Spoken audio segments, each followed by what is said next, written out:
എന്താ ഇത്? നന്നായിട്ടില്ലേ? അയ്യേ, എന്തൊക്കെയാ കാണിച്ചു വെച്ചിരിക്കുന്നത്? പോയി ഇതൊക്കെ മാറ്റി വരൂ. എനിക്കിതാ ഇഷ്ടം. നിന്റെ തലയ്ക്ക് വെട്ടാ? ഇതൊക്കെ ഇവിടുത്തെ പരിഷ്കാരി പെണ്ണുക്കെ ചേരൂ. എനിക്കിത് കാണുന്ന ദേഷ്യം. അപ്പൊ എന്റെ ഭാര്യ ഇങ്ങനെ തുടങ്ങിയ കൽപ്പന പറഞ്ഞല്ലോ നന്നായിട്ടുണ്ടെന്ന്. അതവളാണോ തീരുമാനിക്ക? എന്റെ ഭാര്യ വേഷത്തിലും ഭാവത്തിലും ഒരു നാടൻ പെൺകുട്ടിയായിരിക്കണമെന്ന് എനിക്ക് നിർബന്ധമുണ്ട്. 7 വെളുപ്പിന് എണീറ്റ് കുളിച്ച്, മുടിയിൽ തുളസിക്കതിർ ചൂടി, നെറ്റിയിൽ ചന്ദനക്കുറിയിട്ട്, ചുണ്ടിൽ മന്ദഹാസവുമായി, ചുണ്ടത്തി ചായ ഒക്കെ വാരിതേക്ക് ആരാ നിന്നോട് പറഞ്ഞേ? തൂത്തുളഞ്ഞ്. എനിക്കിതാ ഇഷ്ടം. രാധ, നിന്നേക്കാൾ കൂടുതൽ ലോകം കണ്ടിട്ടുള്ളതാണ് ഞാൻ. എന്നിട്ടാണ് ഈ പഴഞ്ചൻ സ്വഭാവം വെച്ച് നടക്കുന്നത്.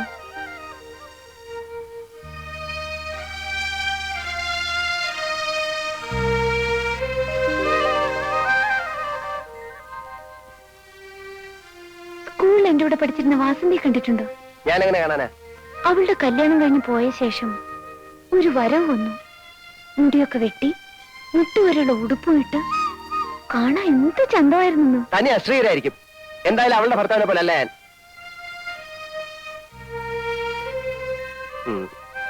ഏതായാലും കഴിഞ്ഞതൊക്കെ പോട്ടെ. നമ്മളമ്മ വെറുതെ വഴക്കിട്ട് സമയം കളയണ്ട. രാധ പോയി വേഷമൊക്കെ മാറ്റി വരൂ. എനിക്ക് കുറേയേറെ കാര്യങ്ങൾ നിന്നെ പറഞ്ഞു മനസ്സിലാക്കാറുണ്ട്. മോളെ, നമുക്കൊരു സിനിമ കാണാൻ പോവാ. വേണ്ട, ഞാൻ സിനിമ കാണാറില്ല. നിന്നോടല്ലോ, അവളോടല്ലേ ചോദിച്ചത്. ഇവനൊരു പ്രത്യേക സ്വഭാവക്കാരനാ. ഇവൻ വരില്ല. നമുക്ക് പോവാം മോളെ. അമ്മേ, രാധ വരുന്നില്ല. അമ്മ പോയിക്കോളൂ. എനിക്ക് സിനിമ കാണണം. നമുക്ക് പോവാനേ. വേണ്ടാത്തവരോട് എന്തിനാ നിർബന്ധിക്കാൻ പോകുന്നത്? നമുക്ക് പോവാം മോളെ. ദേ, നിനക്ക് പൊടിയരി കഞ്ഞി ചമ്മന്തി ഉണ്ടാക്കാൻ പറഞ്ഞിട്ടുണ്ട്. ഞങ്ങൾ പുറത്ത് ആഹാരം കഴിച്ചിട്ട് വരും. വാ മോളെ.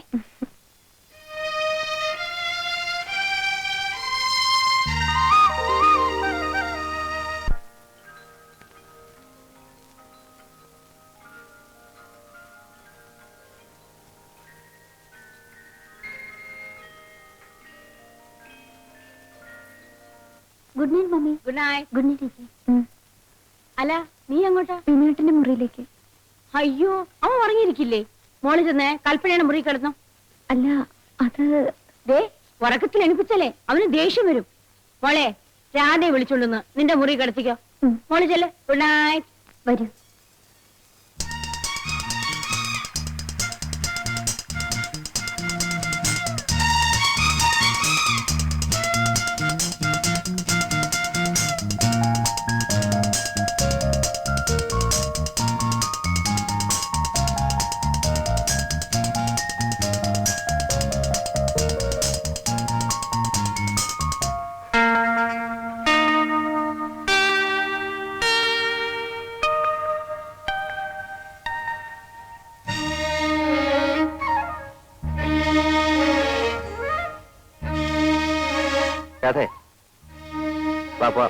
എങ്ങോട്ട്? എങ്ങോട്ടെന്നാ? നാട്ടിലേക്ക്. അല്ല, എങ്ങോട്ടാ? ഞാനില്ല നാട്ടിലേക്ക്. പിന്നെ നമുക്ക് ഇവിടെ കഴിയാന്നേ. വിനേട്ടൻ ജോലി രാജിവെച്ചു വരും. ജോലി രാജിവെക്കാനോ? എന്റെ അച്ഛനും അമ്മയും പറഞ്ഞിട്ട് പോലും ഞാൻ സമ്മതിച്ചിട്ടില്ല. നീ എണീറ്റേ പോയി കുളിച്ച് ഈ വൃത്തിയായിട്ട് വേഷമൊക്കെ മാറ്റി വന്നിച്ചല്ലേ. ഞാൻ വരില്ല. എനിക്കാ നാട് ഇഷ്ടമല്ല.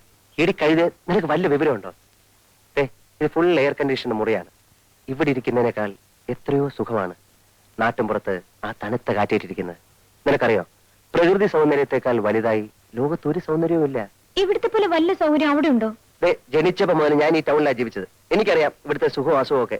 എന്നാൽ ജനിച്ചപ്പോ മുതൽ ഞാൻ ജീവിക്കുന്ന നാട്ടിൻപുറത്തല്ലേ. ഈ പറയുന്ന ഒരു സുഖം ഞാൻ അവിടെ കണ്ടിട്ടില്ല. കാണുന്ന എന്നും കണ്ട് അന്തം വിട്ട് നിൽക്കുന്നവർക്ക് സാധിക്കില്ല. മനസ്സിലെ ഇത്തിരി കലാബോധവും വേണം. പച്ച പിടിച്ച് നിൽക്കുന്ന നെൽപ്പാടങ്ങൾ, നിറയെ ചെളിയും മണ്ണുമായിരിക്കും. മരക്കൊമ്പിലിരുന്ന് കൊക്കുരുമി കിന്നാരം പറയുന്ന കൊച്ചു കൊച്ചു കിളികൾ. എനിക്കവയെ കണ്ടാലേ കലിയ. പാടത്ത് വിത്ത് വെച്ചാ കാത്തു കെട്ടിയിരിക്കണം. കണ്ണു തെറ്റിയോ ഒക്കെ കൊത്തിക്കൊണ്ടുപോകും. ഓഹോ, അപ്പൊ നിനക്ക് പട്ടണ സ്വർഗം അല്ലേ? അതെ. പിന്നെ എന്തർത്ഥത്തിലാ നിനക്ക് എന്നെ ഇഷ്ടപ്പെട്ടത്? പട്ടണത്തിന് വന്നോണ്ട്. അപ്പൊ എന്നെ അല്ല, നീ പട്ടണത്തെ കൂടുതൽ സ്നേഹിച്ചല്ലേ? പിന്നീട് എന്തോ ഉദ്ദേശിച്ച എന്നെ സ്നേഹിച്ചത്? അത് നീ ഒരു ശാലിനായ നാടൻ പെൺകുട്ടിയെന്ന് വിശ്വസിച്ചിട്ടാ. അപ്പൊ എന്നേക്കാ ഇഷ്ടം എന്റെ നാടിനല്ലേ? ഈ പെണ്ണുങ്ങൾ തർക്കത്തിനും പറയുന്നത് എനിക്ക് ഇഷ്ടമല്ല. നീ വരുന്നില്ലയോ? ഇല്ല. ആലോചിച്ച് സംസാരിക്കണം. ഒന്ന് തീരുമാനിച്ചാൽ അത് മാറ്റുന്ന സ്വഭാവം എനിക്കില്ല.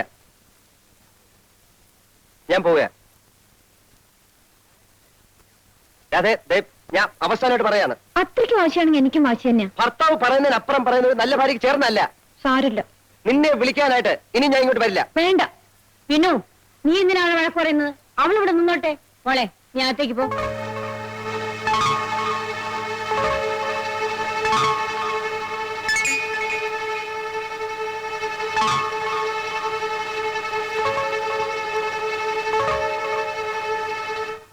ഇത്ര എളുപ്പം ഇങ്ങനെ ആവുമെന്ന് ഞാൻ കരുതിയിരുന്നില്ല. എന്റെ പ്രാർത്ഥന ദൈവം കേട്ടു. ഹോ, ലീവ് എടുത്ത് അവനെങ്ങാനും ഇവിടെ താമസിക്കുമെന്ന് എനിക്ക് പേടിയായിരുന്നു. ഭാഗ്യം. ദേ ഇന്ന് തന്നെ മിസ് തമ്പിഴ് വീട്ടിൽ ചെന്ന് കല്യാണം ഉറപ്പിക്കണം. പിന്നീട് അത് കുഴപ്പാവൂന്നാ എനിക്ക് സംശയം. ഈ പെൺകുട്ടിയെ നമ്മൾ എന്ത് ചെയ്യും? ആ തന്റെയുടെ മുഖത്ത് കുറെ രൂപ എറിഞ്ഞു കൊടുത്താ മതി, വാലാട്ടിക്കൊണ്ടൊന്ന് എടുത്തോണ്ട് പോവും. അങ്ങനെയാണെങ്കിൽ അത് മാത്രം പോരാ. ഇവിടെ വന്ന് മോളെയും കൂട്ടിക്കൊണ്ടുപോയി ദൂരെ ഏതെങ്കിലും ബന്ധുവിന്റെ വീട്ടിൽ താമസിപ്പിക്കാൻ പറയണം. അതെ അതെ.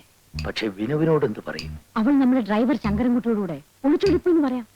ഇപ്പോഴത്തെ അവസ്ഥയിൽ അവനത് വിശ്വസിച്ചോളൂ. എന്നിട്ട് നമുക്ക് മറ്റേ കല്യാണക്കാരി എടുക്കാം. എന്നാ മിസ്സിസ് തമ്പിയെ വിളിച്ചു പറഞ്ഞോളൂ, ഉച്ച കഴിഞ്ഞ് നമ്മൾ അങ്ങോട്ട് വരുന്നുണ്ടെന്ന്. ചേട്ടനും ചേട്ടത്തിയും രണ്ടും രണ്ട് സ്വഭാവമാണ്, പക്ഷെ രണ്ടും പാവങ്ങളാ. ഇനി വരില്ല എന്ന് പറഞ്ഞല്ലേ പോയത്? ചേട്ടന് വാക്ക് പറഞ്ഞാൽ പറഞ്ഞു തന്നെയാ. ബാബുട്ടാ, ഡാഡി മമ്മി മിസ്സസ് തമ്പിയുടെ വീട്ടിലേക്ക് പോകാൻ പോവാ. എന്തിനാ? വിനോദിന് അവരുടെ മകളുമായി കല്യാണം ഉറപ്പിക്കാൻ.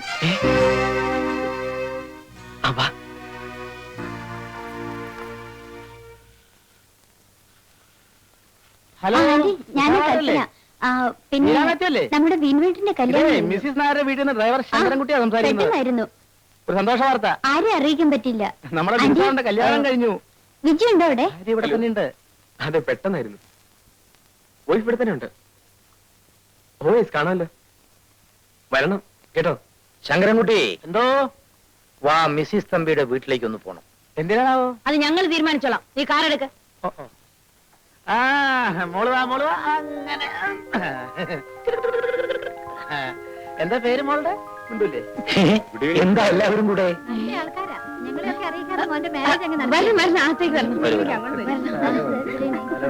ഇരിക്കണം. ഇങ്ങോട്ടിരിക്കാൻ കേട്ടോ. ഇരുന്നല്ലേ. അങ്ങോട്ടിരിക്കും. ചെലവ് ചുരുക്കാൻ വേണ്ടിയായിരിക്കും അല്ലേ? മനസ്സിലായി. അങ്ങനെയൊന്നും ഇല്ല കേട്ടോ. അല്ല, ഈ മാരേജിന്റെ കാര്യം ആരാ നിങ്ങളോട് പറഞ്ഞത്? ഞാനാണ് മമ്മി. ഈ ഹാപ്പി ന്യൂസ് എല്ലാരെയും അറിയിച്ചതിന്റെ ക്രെഡിറ്റ് എനിക്കാണ് കേട്ടോ. എവിടെ വെച്ചായിരുന്നു വിവാഹം? അത് പറഞ്ഞോളൂ മമ്മി. കല്യാണം കഴിഞ്ഞത് മാത്രമേ ഞാൻ പറഞ്ഞോളൂ, ബാക്കിയൊക്കെ മമ്മി പറഞ്ഞാൽ മതി. ഡൽഹിയിൽ വെച്ച് അശോക ഹോട്ടൽ. ഈശ്വരാ, ലവ് മാരേജ് ആയിരുന്നു. ലവ് അറ്റ് ഫസ്റ്റ് സൈറ്റ് അല്ലേ മമ്മി? കുട്ടിയുടെ ഫാദറിന് എന്താ ജോലി? ബിസിനസ്. മൾട്ടി മില്ലിയനിയറാ. മാരേജിന് നിങ്ങളൊക്കെ പോയിരുന്നില്ലേ? പിന്നെ പോകാതെ രാവിലത്തെ ഫ്ലൈറ്റിൽ പോയി നൈറ്റ് ഫ്ലൈറ്റിൽ തിരിച്ചു വന്നു. വിനീനും വൈഫ് എവിടെ? അത് ബിനുവേട്ടന് ലീവ് കിട്ടിയില്ല. വൈഫിനെ ഞങ്ങളെയും കൊണ്ടുപോകുന്നു. അതെ അതെ. വിളിക്കൂ, ഒന്ന് കാണട്ടെ. അവള് പിന്നെ ഉറങ്ങാണെന്ന് തോന്നുന്നു അല്ലേ? ആരല്ലോ മമ്മി, ഞാനിപ്പോ വിളിച്ചോണ്ടിരാം. അവരുടെ വീട് കാണണം. തന്നെ പാലസ് തന്നെ. 12 ബെഡ്റൂമാ, എല്ലാം എ സിയാ. ഡ്രൈവർമാർക്ക് താമസിക്കാനുള്ള മുറി കൂടി എ സിയാ. കാറോ എത്ര എണ്ണമാ? വരൂ. ഇതാണ്. They are all my friends. ഇവരെല്ലാം മമ്മിയുടെ കൂട്ടുകാരികളാണെന്ന്. Wish you happy married life. വാങ്ങിച്ചോളൂ മോനെ. നോക്കൂ. Wish you happy married life. Congratulations. Malayalam സംസാരിക്കൂ. ഡൽഹിയിൽ ജനിച്ച് കോൺവെന്റിൽ പഠിച്ച് വളർന്നാണെങ്കിലും അത്യാവശ്യത്തിനൊക്കെ പറയും. You like this place? She likes Vinuwetan more. അച്ഛന്റെ പേരെന്താ? രാരിച്ചൻ നായർ. Yes, R Nair. അവള് ഡൽഹിയിൽ നിന്ന് ട്രാവൽ ചെയ്ത് വന്നതല്ലേ, ആകെ ടയർഡാണ്. മോള് റെസ്റ്റ് എടുത്തോളൂ. കൽപ്പന, മോളെ വിളിച്ചോണ്ട് പോ. ഞങ്ങൾക്കൊരു പാർട്ടി തരാതെ വിടില്ല കേട്ടോ. കൊള്ളാം, പാർട്ടിക്കാണ് വിഷമം. എപ്പോ വേണമെങ്കിലും തരാം. ഡാഡി മമ്മി ഗംഭീരമായ പാർട്ടി അറേഞ്ച് ചെയ്ത് കഴിഞ്ഞു. That's right. A grand party.